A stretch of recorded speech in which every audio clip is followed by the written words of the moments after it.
Okay, wonderful. Welcome to World Futures Day Young Voices 2025. This is brought to you by Teach the Future, a global nonprofit dedicated to embedding futures literacy in education worldwide. World Futures Day is a partnership with the Millennium Project. And right now, we are all part of a 24-hour global conversation about our futures. To be more exact, we are in the 18th hour. So we are almost, definitely more than halfway through. This is a place where we create a space where all generations, especially young voices, can share their visions, concerns, and action-driven projects towards a better tomorrow. This will be streamed on YouTube later, so let's make this conversation count. Share your thoughts and join the global conversation using hashtag WFDYV. Facilitators, take it away. And if you would like, please, you can translate in Español. Okay, thank you, Lisa. So we decided to speak in English because even though we could speak Spanish, I'm Brazilian, so unfortunately my Spanish is not that good yet, but I'm working on that. But first of all, I just want to say that I'm very, very proud to be here, and I would like to introduce myself very briefly. I'm Amanda Tesh. I am Brazilian, and I'm here today as part of Aleph. And Aleph is the Latin Futures Association, which is a nonprofit NGO that operates as an association of Latin American members interested in debating and building futures focused on the well-being of future generations. So I'm part of Aleph, so I'm very proud of being here as Aleph as well. And I would like to start also saying thanks for the Teach the Futures for this amazing initiative to be here and working with young people and listening more about their projects. I think it's very inspiring to all of us. And yeah, I have a script here because as a journalist, I sometimes I speak too much, but I'm not the center of this session. The center is Belen. So I'm just gonna introduce Belen also very briefly because I want to hear from her um, about herself. But long story short, Belen is the founder of Yura Warmi, a remarkable initiative that seeks to promote sustainable menstrual health by creating 100% bio, biodegradable sanitary products from banana peels, empowering Indigenous women, and fostering education on menstrual hygiene and environmental sustainability. Sorry. And the project also bridges Indigenous healing traditions with the contemporary health practices, empowering Indigenous youth to reclaim and share their ancestral knowledge. So it's very, very amazing to be here. So, Belen, are you there? You're there. Hi, Belen. Welcome. Hi I would like everyone. to, I would love to hear from you now to introduce yourself. Yeah, can you hear me? Yes. Yeah. Well, it's a pleasure to be with all of you today. I'm Belen Montesinos. I'm from Peru, but I'm currently living in the US. That's why you can see like it's very cold behind me. But yeah, and I'm the founder of Yurawarmi, that is a social organization where we promote sustainable menstrual hygiene by creating biodegradable sanitary products from banana peels, empowering Indigenous women, and fostering education on menstrual hygiene.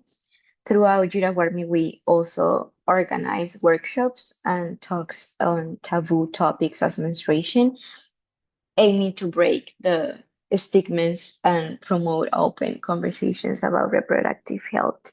So, yeah, I think now we can start probably sharing the Yeah. slides. I can help you. I just want to know before we start if where are you all from, just to have an idea about our audience.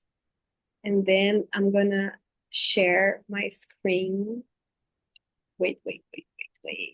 Let me see. You can put on the chat and I'm gonna share Belen's presentation. Mm,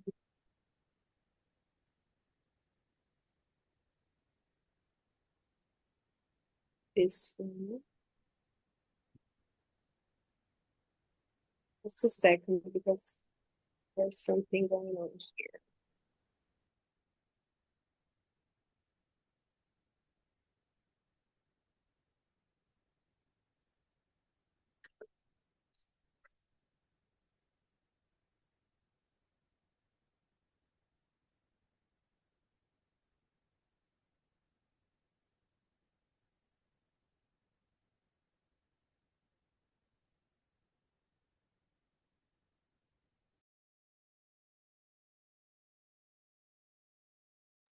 Okay, I think it's gonna work now. So sorry for the delay.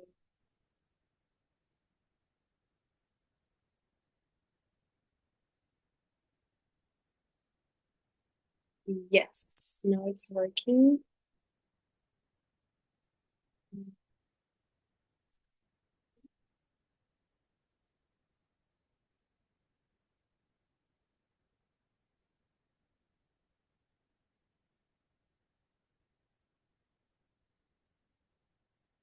Yes, it's working. Okay. Are you guys seeing the image? Yes. Yes, it's loading. Okay. Now we can see it. Yeah, now we can see. Sorry for the delay. Okay. No, no worries. Well, yeah. So we're gonna have like here a discussion, and I'm gonna talk about more about like the definition of indigenous knowledge, how we as young people can help to preserve it, and especially respect like all the knowledge that we have behind, especially taking into account my experience as I have been doing this project because of like the knowledge of my ancestors, in this case of my grandmas that are from the north of Peru. I know they know more about like how we can use, in this case, banana peels to do different things. So yeah, I think we can pass to the next slide, please. Mm-hmm. So first, understanding indigenous knowledge before we dive into specific examples, I would like to explore what indigenous knowledge truly means. And in this case, indigenous knowledge is holistic.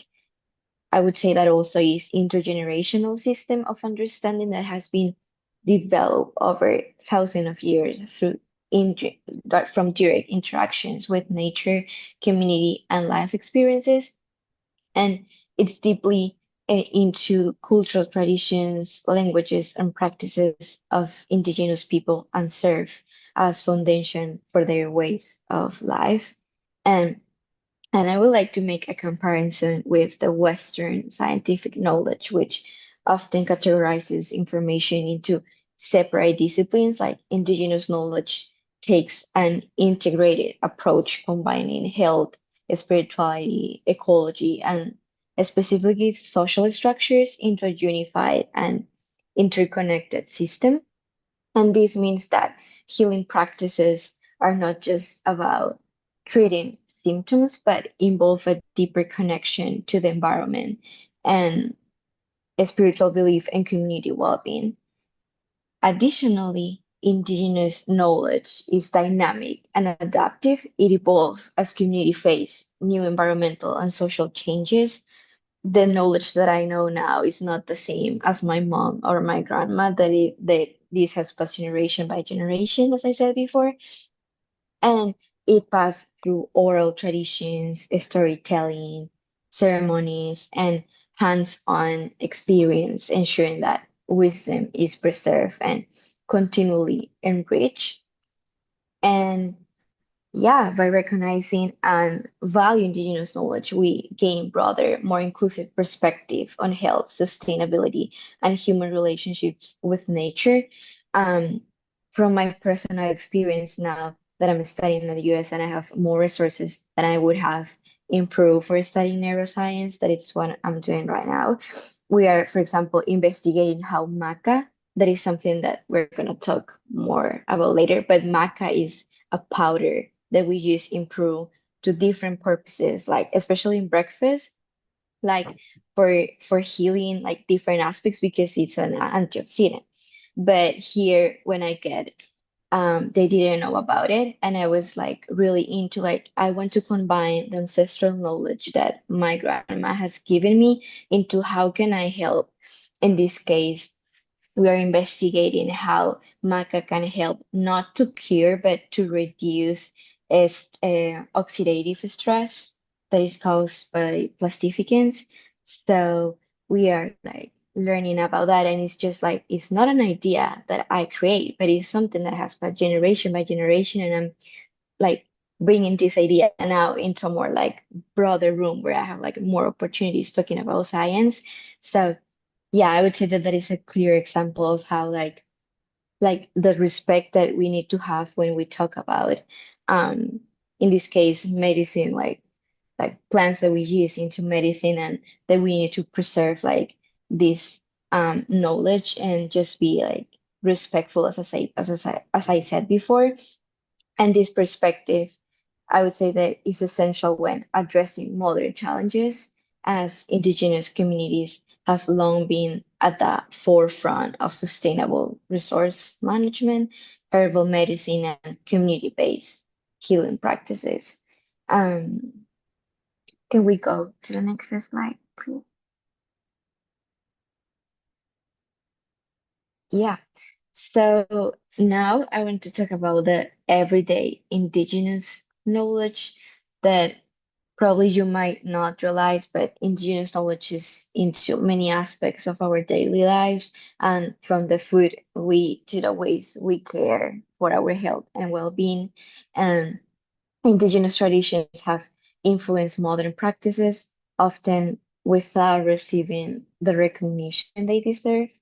So first I put, as I said there, traditional plant based medicine that many of herbal remedies use today, such as chamomile for relaxation or quinine for treating malaria, originate from indigenous knowledge. And long before pharmaceutical companies studied these plants, like indigenous communities relied on these medicinal properties, passing down their uses through generation. The second one, it's about dietary practices and sustainable eating. Indigenous diets prioritize locally sourced, seasonal, and nutrient-rich foods, and many of which we are now recognized as superfoods.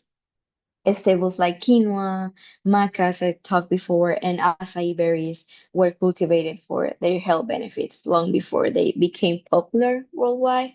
Um, and also indigenous farming techniques such as milpa, that is something that is more common in Peru, that is like three sisters planting maize, beans, and squash, and reflect deep ecological knowledge about um, soil health and sustainable agriculture. And as a third one, we have mindfulness and spiritual practices.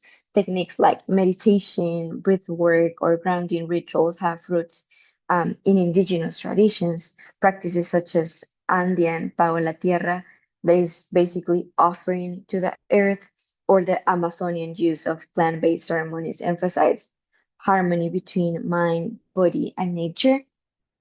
From my personal experience, I love like practice yoga, and it was like a completely different experience when I got to the US, and they talk a lot about like that, like offering to the earth and like where you're like going to give in this session.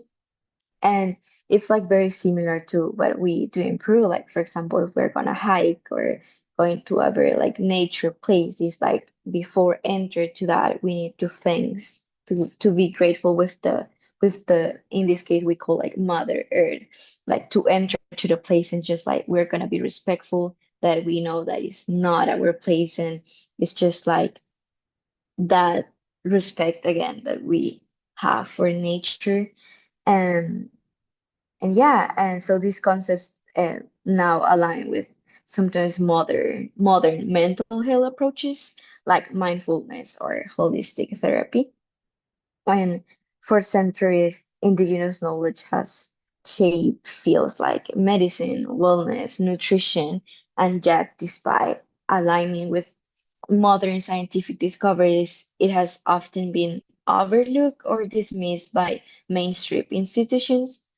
Recognizing and value this knowledge is essential not only to honor indigenous contributions, but also to integrate diverse ways of understanding health, sustainability, and well-being into our modern world. Next slide. Mhm.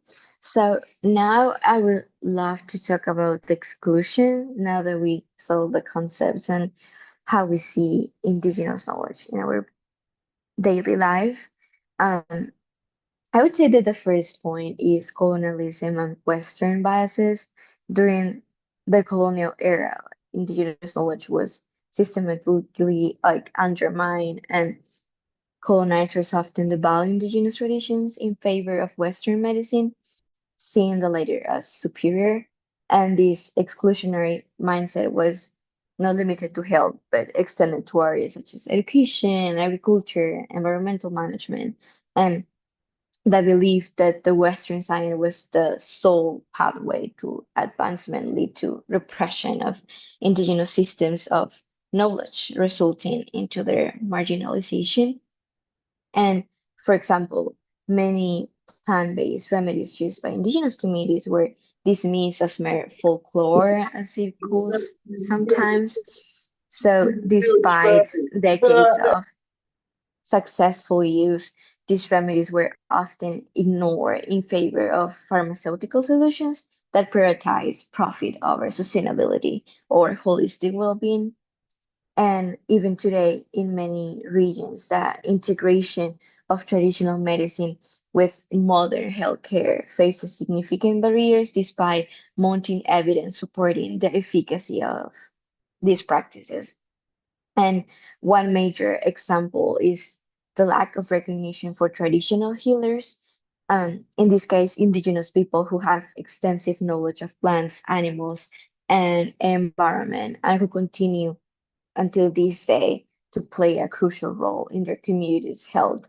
And these individuals often face challenges in having their expertise acknowledged or respect within formal healthcare system.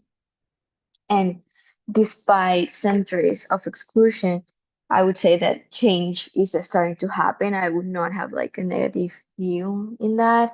Many indigenous-led initiatives are reclaiming and I would say revitalizing these traditions, ensuring that that wisdom passed down through generation is respected and integrated into modern systems as indigenous communities are increasingly asserting their right to maintain and share their knowledge. This has been particularly like evident in health and environmental fields where this knowledge is being like recognized for its role as sustainable practices, climate resilience, or public health.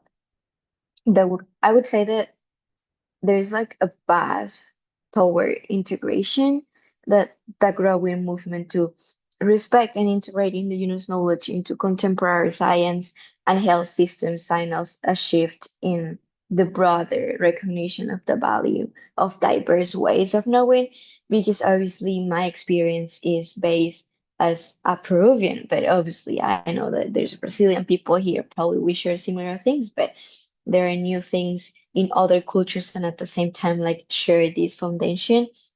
And this shift includes like collaborations between indigenous knowledge holders and modern scientists to create more holistic, sustainable, and culturally inclusive solutions to global challenges. And as we move forward, it's crucial that not only recognize the value of indigenous knowledge, but also ensure that these communities are at the forefront of that conversation, leading efforts to reclaim, preserve, and share their knowledge for the benefit of all. Next slide, please. Yeah, so now, like, going deeper into my experience and my journey, I would say as a young person, I became more interested into topics such as like climate change, and me with Stephanie, that is my partner in this project called Yuraguarami, that is named in Quechua. So in English would be like woman plant. We created Yuraguarami in 2021 when we were participating in a contest. We were in high school, so we didn't think about the impact that we are gonna have like in the future. We were just like, okay, so we're gonna participate, we have this idea, but we will see. But we didn't see what was going to happen with all the things that we were creating. So in this case, you know what I mean. As we said before, we create biodegradable sanitary products based on banana peels. That is something that I acquired from my grandma. My whole family is from the north of Peru, and the north of Peru, we are known to cultivate banana. So it's something that we use all the day and for different things. So my partner in this case, Stephanie, was more into like climate change and how we can deal with these all environmental problems that are happening right now. And I was more interested like in public health. Um, so we were like, how can we combine like our two approaches into one? So that's how we came into Yurawarmi. And at the same time, like I would say like as a problem in South America, there are like still taboos about like menstruation topics sometimes. Even me, I was in high school, that was something that I could not talk about, or it was like really weird, or it was seen like it was seen as awkward sometimes at classroom. And obviously, I grew up with a more open family in that way. Like, I always knew about that. And we were just like, it's not only about like giving products or donate them, but it's just like also educate this population because we go to poor communities around Lima, basically, and we try to cultivate that, like how we can combine the indigenous knowledge in this case, like using natural products as banana peels into solutions that can help everyone, but at the same time, like giving an education focus because it's not all like, as I said before, like giving and they don't know how to use it, they don't know what is happening in their bodies and the rights that they have. So, yeah. And there are some pictures of like what we do and our journey, basically. So, yeah, I would say that both of us, Stefan is not here right now. Yeah, no, we were like, our main focus was not only to preserve indigenous knowledge, but also to integrate it into a contemporary health solutions in a really meaningful way. Next slide, please. Mhm. So next, going far away from my own personal experience, I would like to talk more about like case studies that I know in this case from Peruvian plants. And yeah, this illustrates how indigenous knowledge from Latin America and modern science can complement each other to create innovative health solutions. And these examples highlight the importance of integrating traditional wisdom again with contemporary approaches. So the first one is the healing power of the cat's claw. I don't know if you have heard of that. I put the scientific name there. Yeah, I put it there. So if you want, you can investigate more about that. Um, Basically, this is located in the Amazon rainforest. So it shares with Peru and Brazil. And like brief explanation, the cat's claw is a plant native again and known for its immune boosting and anti-inflammatory and anti-cancer properties. And indigenous communities have used this vine for centuries to treat a wide range of conditions or infections. And so, how this combines to indigenous knowledge and modern science. While indigenous healers have long known the benefits of this cat's claw, modern science is now validating this use, and recent studies have demonstrated that compounds in cat's claw can stimulate the immune system and fight inflammation, offering potential treatments for autoimmune disease or, in this case, cancer. And modern clinical trials are investigating its properties further, making it like an excellent example of how traditional healing and scientific research can complement each other. And I put I put the data there that show like a 25% increase in immune system activity in patients with chronic inflammation. The second one that I want to talk about is something that is more close to me and that I'm researching nowadays that is called maca. And this is from the Andes, so it's from the mountains. So we are moving from the jungle to the mountains of Peru. And yeah, so from the Andes superfood to global health trend now. And maca, it's a root vegetable from the Andes that has been used for centuries by indigenous communities for its health benefits. And especially as Peruvian, is something that we can go to school and it's like our milk, basically, the maca. Um, and especially in enhancing like energy, fertility, and hormonal balance. And traditionally, the root was consumed to improve strength and vitality, particularly like in harsh, high altitude environments. But once again, this is something from the mountains. So now modern science has confirmed many of these traditional uses and studies on maca that are not a lot, but have demonstrated its ability to increase or like, yeah, boost energy and even improve hormonal balance in both men and women. And it has become popular worldwide as a superfood, again, with a variety of applications in energy drinks, supplements, and nutritional products. And yeah, something like as data, like this increased energy by a 40% and improve hormonal balance. As case number three, I put the use of chanca piedra that is also in the Amazon rainforest. So this is often referred to as the stone breaker, would be the meaning, is a small herb native to the Amazon rainforest that has been used for centuries by indigenous communities to treat kidney stones or urinary tract infections. So the plant names itself refers to its traditional use in helping to break or dissolve stones. Mhm. And while traditional healers have long recognized Chancapiedra for its ability to dissolve kidney stones and improve urinary health, modern research has recently validated these claims that have shown that this plant contains bioactive compounds that those are the ones that can reduce the size and prevent the formation of new stones and alleviate like the pain associated with them. So this evidence once again is leading to a more widespread like recognition of Chancapiedra in the treatment of this and both as like complementary herbal remedy as part of modern now medical practices.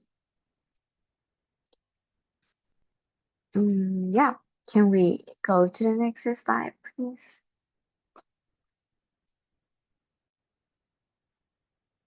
Mhm. So now I would love to talk about the challenges and barriers. Well, as I said before, there's like growing recognition of the value of indigenous knowledge that we cannot deny and integrating into a mainstream science and healthcare system. is not without significant challenges. These obstacles stem from historical biases, systemic inequities, and issues related to cultural sensitivity, I would say. So the first one is recognition and credibility. The problem here is that traditional indigenous knowledge is still often seen as a secondary or inferior to Western scientific method. And now that I'm studying neuroscience, sometimes I even get into that debate. Like if there's like one that is better or the other is not. And yeah, so mainstream science, especially in the medical and health fields, often regards traditional knowledge as a anecdotal or unified, like dismissing it despite centuries of practical use. Indigenous practices are too frequently labeled as unscientific because they do not conform to Western standards of evidence-based research. And this lack of recognition limits the ability of indigenous knowledge holders to influence scientific discourse and policy decisions. Additionally, it prevents I would say, the integration of these valuable insights into healthcare system that could benefit from more holistic and sustainable approach. For example, in some regions, indigenous plant remedies continue to be ignored by medical practitioners and pharmaceutical companies, even though they have shown positive health outcomes in local communities. The second one is access and resources. Many indigenous communities, particularly those in remote areas, lack the resources and support needed to document, preserve, and share their knowledge. I would I would say that especially my grandparents are the one who knows everything, like in ways if I'm having a headache or I'm having this, what can I do? And it's something magical sometimes of how like the wisdom that they have. And obviously now I know and I can do like or portray these into a more scientific field that now I have the resources and access like of education to do that.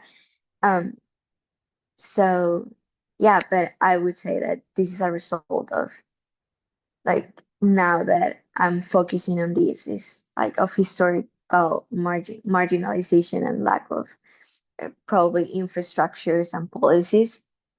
And in addition, there is often limited access, as I said, to education and technology, making it difficult for communities to document their knowledge in a way that can be recognized and valued by the global scientific community. And this lack of access and resources leads to knowledge loss. um, Traditional practices are not properly recorded or passed on to future generations. And furthermore, without support, these communities are at the risk of losing valuable traditional medicine, agricultural techniques, and cultural practices to modernization and external pressures. For example, many indigenous communities in Latin America, particularly the ones that I know that are in the rural Amazonian areas, they struggle with the lack of funding to preserve their medicinal knowledge or train younger generations in traditional healing methods. And the third one is cultural appropriation versus respect. When indigenous knowledge is shared or appropriate with proper consent or respect for its origin, it can lead to exploitation rather than empowerment. So, cultural appropriation happens when indigenous knowledge is taken out of context, commercialized, or used without any recognition of the communities from which it originates. And this is particularly problematic when knowledge is extracted for profit, while the indigenous people themselves receive like little benefits or recognition. And this is something that happened a lot in Peru. And this can lead to feelings of disempowerment as communities see their sacred like knowledge used without permission or benefit. And the risk of exploitation like undermine the authenticity and integrity of these indigenous practices, leading to a loss of control over intellectual property. There is always use in science, but when we talk about that into indigenous knowledge, it's like, but it's community based. Um, but after all, it's intellectual property. And it also perpetuates like a cycle of disrespect and injustice toward the very communities who have been like stewards of this knowledge for centuries. And I know some companies have taken traditional herbal remedies or medicinal plants like ayahuasca that probably some of you have heard, or cat's claw, and turn them into commercialized products without acknowledging the indigenous knowledge that first discovered these remedies, and sometimes lead into practices that are not correct that now happen a lot in the ayahuasca practice. And this leads to profit being made off like, these sacred traditions without sharing any benefits with the indigenous people. And I would say that yeah, from my perspective, to overcome these barriers, there are several important actions that need to be taken, especially as young people. That first is like increase validation and acknowledge that there are indigenous um, learnings and knowledge in scientific research through collaboration between traditional knowledge and now modern scientists. And other one would be a better access to resources for documentation, preservation, technology, ensuring that this indigenous knowledge can be safeguarded and passed on, and also ethical frameworks for respecting indigenous intellectual property, ensuring that knowledge sharing is done with full consent and ensuring communities benefit from their contributions. By addressing these challenges, we can move toward a more inclusive and respectful relationship between indigenous knowledge and modern science. Can we go to the next slide, please? Yeah, so now focusing more on the role of indigenous communities and young people, one of the most essential aspects of preserving and revitalizing like indigenous knowledge is ensuring that these communities themselves are leading the process. And so these communities are not merely subjects of study, and they are the creators, like guardians and the practitioners of this knowledge. Any efforts to integrate indigenous wisdom into broader scientific or policy frameworks must be community lead, respecting their voices, traditions, and priorities. So the first one is like indigenous lead knowledge preservation. To truly honor this, it is crucial that these efforts are not extractive, but instead collaborative. Many indigenous communities have already developed initiatives to document, teach, and expand their traditions. And for example, in Peru, that is the one that I know the closest, the Chipivo Conivo healing centers that are in the Amazon. They run healing centers where they share plant-based medicine and spiritual healing traditions with local and international visitors. And then it's also the Quechua language. That is, indigenous communities have launched language and cultural education programs to ensure younger generations to speak Quechua and understand their heritage.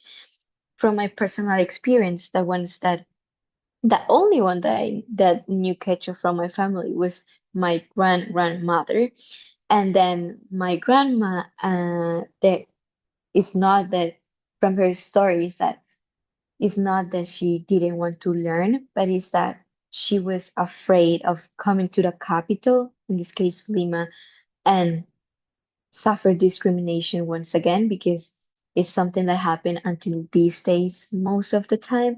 If you come from the mountains and you do not speak Spanish as your first language, like, what are you doing here? Like, you're not going to find a work. Like, Lima is not inclusive in that way towards traditional indigenous communities. And That's why now, like, I learned Quechua because I went to an institution in Lima that taught me that because I was like, I want to feel more connected with my ancestors and how to use like Quechua to their activities and everyday life. And it's so fascinating how now more young generations like in Lima are trying or continue to speak Quechua and understand their heritages and is they are trying to like no more like yeah like Spanish is first or English is first because our curriculum like teaches Spanish and English and there's a lot of debate if Quechua should be included until this day because as they say like what are you gonna do with Quechua like that is only like for indigenous communities but after all if we want to change our country we need to include these people because they are the ones like they are the ancestors they are the guardians of why we are here and especially of like the Peruvian culture like why we have all we have now. And yeah, so supporting these efforts means ensuring that indigenous leaders have access to resources, platforms, and decision-making spaces to share their knowledge on their own terms.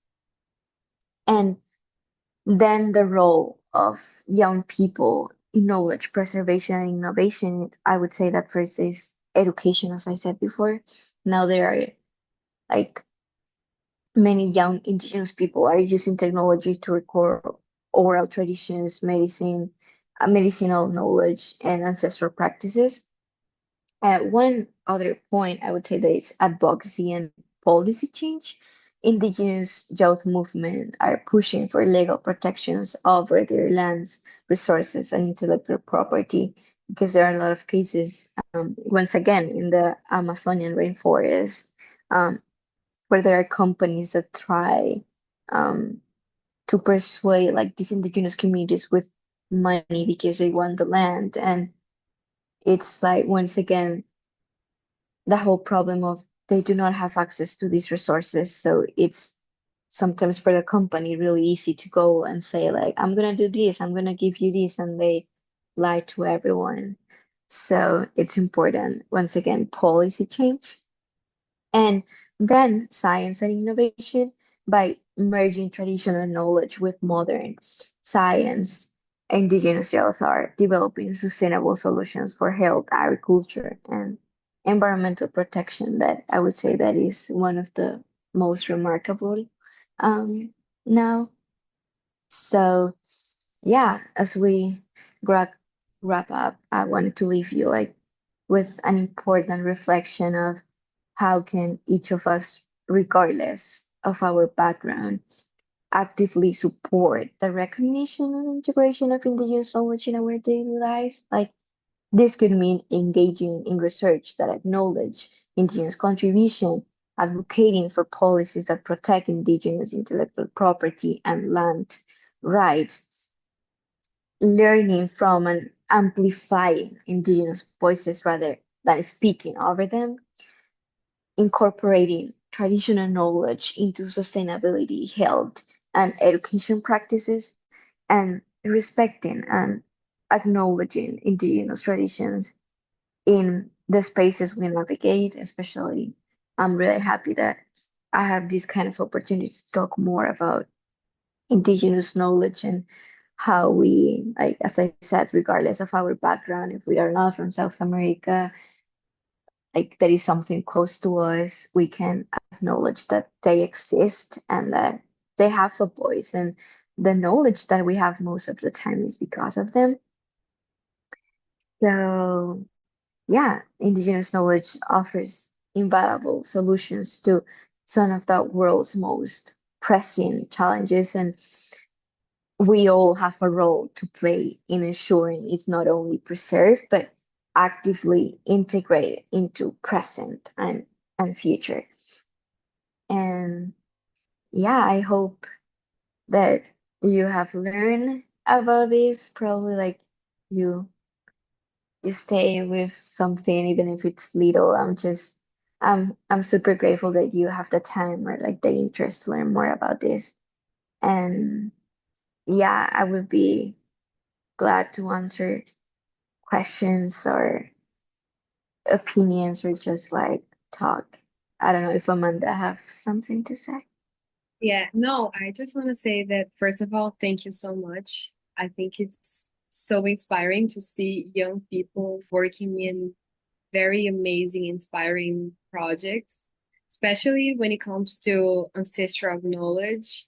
And I feel that right now, this is somehow a hot topic, but it's still, for me at least, very rare the opportunity to have this conversation in a deeper level, you know, because sometimes it's very surface level. It's cool, it's nice, that's it. But we don't understand like, okay, but where is it from, this knowledge? In your case, for example, you're working with indigenous people from Peru, but we have thousands of indigenous populations in South America.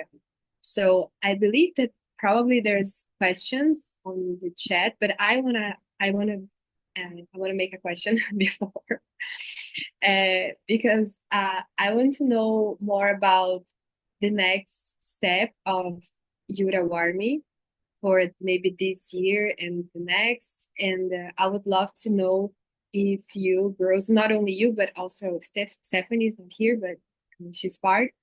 If you have the possibility of, if you guys are thinking about maybe working with other similar projects, but with different indigenous populations or uh, traditions populations, you know, not specifically indigenous maybe, but I just want to know like how is the things going on right now, and say that thank you so much for your presentation. Yeah.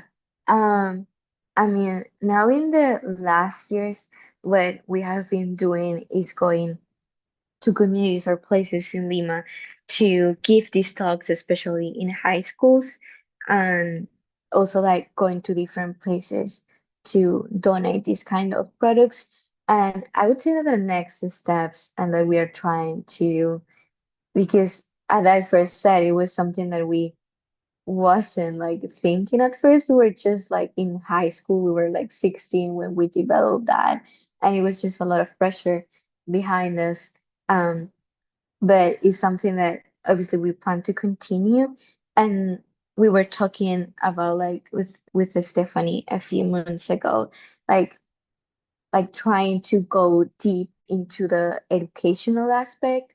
In this case, we are thinking about like having a book that can offer like this perspective of the taboo subjects that are still in Peru, and like having it like in different language. Well, in this case, in Spanish and Quechua.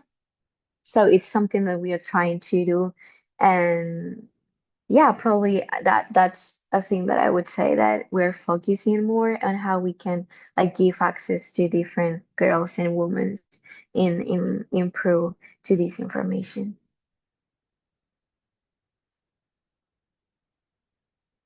So do we have more questions? We have a lot of people. You can send on the chat or you can just talk here. Okay, Melissa. Okay, thank you so much, Eileen. And it's so good to see you. And what I want to say is we actually have someone here, it looks like Hong from New Zealand, so we can embrace indigenous cultures all around the world. And so yes, South America, New Zealand, and but what I really want to say is, you know, you started the session saying, you know, we're gonna do the session in English, but there was, you know, ambivalence. Do we do it in Spanish? Do we have a bilingual session? And as much as we can embrace the language and the culture, estamos todas juntas. I just said we're all together. It's nice to be informative, right? So because I want to integrate some of the sessions. Some of the sessions some talked about why is English the prominent language that we speak? Why is that the number one language? And I don't have an answer for that. I'm not saying it's one way or another, but this way we're also informing the larger audiences here today. And that's special. And I think in the chat box, you're reading the messages saying, wow, that's so informative. I learned something new today. And yes, we can inform ourselves. Yes, we can, and we will. And it helps when we have allies, and it helps when we can become allies in the best ways. So muchas gracias, Belin. I also want to share that Belin is being very humble. Her and Stephanie actually won an award with Teach the Future. They have our greatest support. Eurowarming won an award for the Next Generation Foresight Practitioners Young Voices Awards with our partnerships with SWAF. And they were actually our second year runner-up, first place winners. They were the second year first place winners. Second year we've done this awards with the Young Voices edition. So very humble, very special. They got money. They received a cash prize that went towards their project, their awards. And since then, we continue to support and partner Belin and offer these spaces so that Belin can share her voice and her passions. And I appreciate Amanda. You were a great facilitator, co-facilitator, great tech, Amanda Tech. Is that really your last name? Oh my gosh, right on. Okay. I'm sorry. I didn't want to make it. I made an assumption, right? So I'll pause and I'll let anyone else jump in, but just yes, hugs, a very warm hug to Eurowarming, to the team, and to Stephanie who couldn't be here today. Muchas gracias. Yeah, thank you, Lisa. I really appreciate that. Yeah, we are always grateful about all your support, and obviously when we got the Young Boys Award, I think in 2022, if I'm yeah, yeah, we developed more like of what we were doing in Peru, and it was like really helpful and the support that we have receiving throughout the years, like now like 3 years after that. So yeah, I'm always happy to share this spaces with you. We have Melissa no, has, yeah, I I'm was going sorry. to say, Melissa has her hand raised. Yeah, Melissa, please share your thoughts with us. Actually, thank you, this Ryan, about beautiful, beautiful, beautiful, very good. Actually, I have a question about the traditional of India. How many traditional? How many country in India? You Yeah, are you you have yeah, I think are you referring to India? That's the question yes. about it? Yeah, You repeat my question or not? How many traditional in India? well, I would not say that I have a specific data about that, but obviously when I was like trying to learn more about indigenous communities and indigenous knowledge, I would say that we see like the predominant in South America, in this case, most of the time in the rainforest in Peru and Brazil. And when we talk about the other part of the world, most of the time it's India. And especially when I talk about like medical practices and spiritual practices. And yeah, I would say that we go through the same path. Like obviously we have like different cultures, a different language, different traditions, but overall I would say that it's the same sense, the essence of this that most of the time with the practices that we own from our own countries or our own communities are not acknowledged or respect in like now the Western modern society. So yeah, I would say that it reflects a lot. Obviously, I focus more on South America. That is where like I'm from, but it's just like really similar to what other countries are going through nowadays. And I would say that India is a good example of that. Yeah, well, we have 1 minute left, so I think we need to prepare to understand how can we get our certificates, right, Lisa? You, Amanda. Yeah, Richa, 50 seconds. Can you do it? I don't have the Oh no, link. that's okay. We have our MC in the house. 40 seconds, Richa, take it away. Okay, no, just to say thank you so much. So nice to have people interested in discussing these subjects. And thank you, Belen. This was so inspiring. It's Carnival in Brazil, actually. So I'm leaving and I'm going to celebrate in 15 minutes. But it's just very nice to stop everything and sit down and learn more because there's so many things to learn. So thank you, everyone, and we're gonna see you around, right? Okay, I'll put it in the chat box. Thanks, Richa. Thank you.